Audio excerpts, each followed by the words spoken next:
திருவண்ணாமலை அருகே 65 ஆண்டுகளாக எந்தவித அடிப்படை வசதியுமின்றி தங்களுடைய கிராமம் தவித்து வருவதாக கூறி பள்ளி சிறுவர்கள் வெளியிட்ட காணொலி சமூக வலைதளங்களில் வேகமாக பரவி பரபரப்பை ஏற்படுத்தியுள்ளது. திருவண்ணாமலை மாவட்டம் செங்கத்தை அடுத்த மேல் ஆனைமங்கலம் கிராம மக்கள் மின்சாரம், குடிநீர், சாலை உள்ளிட்ட எந்தவித அடிப்படை வசதிகளும் இன்றி கடந்த 65 ஆண்டுகளாக சிரமத்திற்குள்ளாகி வருவதாகவும், எனவே அடிப்படை வசதிகளை உடனடியாக நிறைவேற்ற தமிழக அரசு நடவடிக்கை எடுக்க வேண்டும் என்று கோரி பள்ளி சிறுவர்கள் காணொலி ஒன்றை சமூக வலைதளங்களில் வெளியிட்டுள்ளனர்.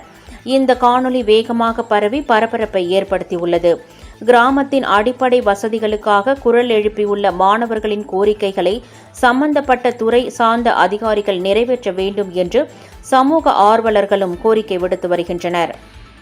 பேர் அழகுராணி. நான் 11வது படிக்கிறேன். செங்கம் கேர்ள்ஸ் ஸ்கூல்ல படிக்கிறேன். எங்க ஊர் திருவண்ணாமலை மாவட்டம் செங்கம் வட்டம் மேலானைமங்கலம் கிராமம். எங்களுக்கு எந்த வசதியுமே இங்க இல்ல. கவர்மெண்ட் சொன்னா எதுவுமே நடவடிக்கை எடுக்கல. கரண்ட் வசதி இல்ல, தண்ணி வசதி இல்ல, ரோடு வசதி இல்ல. இந்த மாதிரி ரோட்ல தான் நாங்க போறோம். பட்டாவும் கொடுக்க மாட்டேங்கிறாங்க. எங்க ஆயா 65 வருஷமா இங்க இருக்கிறாங்க. நாங்க 15 வருஷமா இருக்கிறோம். எங்களுக்கு எந்த வசதி கொடுக்க மாட்டேங்கிறாங்க.